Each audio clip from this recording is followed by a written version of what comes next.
It happened. Le Pen banned from elections for 5 years. Marine Le Pen is arguably the most important contemporary political figure in the French far right. And she's just been convicted of embezzlement and banned from politics for the next 5 years, meaning she won't be eligible to run for president in 2027, even though she was the frontrunner according to the latest polls. A few months ago when the court case started, we spent time on stream looking at the allegations and some of the evidence against them. So if you want more information, you can click on the link below right here to watch that. But a quick TLDR on what she was accused of and what's happening now. The charges were embezzlement through fictitious employments at the European Parliament. Marine Le Pen was an MEP, a member of the European Parliament, until 2017, and she and a couple of dozen other MEPs from her party, the National Rally, were accused of paying more than 4 million euros in EU funds to National Rally staffers back home, supposedly for work that they were doing at the European Parliament, except they didn't actually do any work at the European Parliament. She's also been sentenced to 4 years in prison, 2 of those years being suspended and the other 2 in house arrest. Of course, she's going to be appealing the verdict, so it's not definitive yet, but the public office ban doesn't get suspended by the appeal. So unless and until an appeals court overturns that verdict, she's out of the next presidential race. My favorite part in all of this court case is one of her co-defendants saying Jesus was also found guilty even though he was innocent. Funnily enough, they're crying foul about the 5-year public office ban, but back in 2013, Marine Le Pen argued that politicians should be banned from politics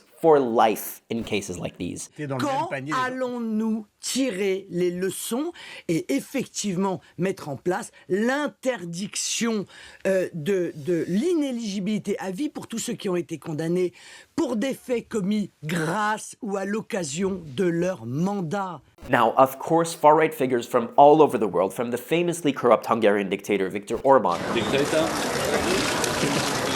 to my heart goes out to you, Elon Musk, rallied in support of Le Pen, calling this a political witch hunt. And the judges involved in the case have received a wave of threats in response to the verdict. While the current leader of the National Rally, Jordan Bardella, wasn't charged in the case because, unlike other defendants, he was able to provide evidence that he was actually working at the EU Parliament as the party claimed. The evidence he provided, though, were just calendars from the previous years with vague scribbles saying working at the EU Parliament on specific dates. That's kind of like taking a photo of you with an old newspaper to show that you were definitely somewhere on that day. And investigative journalists have alleged that the evidence was fabricated, which of course he denies, but the fact is he wasn't charged or implicated, so he can run in 2027. If you want to know more about the party, back in July, I posted a 30-minute deep dive into all the documented ties, and there's many of them, between the National Rally and neo-Nazi and fascist groups and individuals, dating back to the 1970s that continue to this day. And you can watch that on my main YouTube channel, youtube.com/@barelyinfo.